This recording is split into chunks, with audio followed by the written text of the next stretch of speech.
Hello guys, আসসালামু আলাইকুম। আজ আমার ছেলে, আমার ভাগ্নি শ্রেয়া সর্বজয়া, আমার ওয়াইফ ও আমার বড় আপু মিলে দিনটা খুব সুন্দর করে পার করলাম। আমরা গিয়েছিলাম মিরপুর 2 মণিপুর চাওয়ালা.com-এ।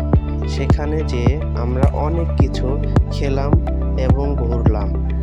তা আমাদের ব্লগ ভিডিওটা দেখে আপনাদের ভালো লাগলে সবাই লাইক, কমেন্ট, শেয়ার করবেন।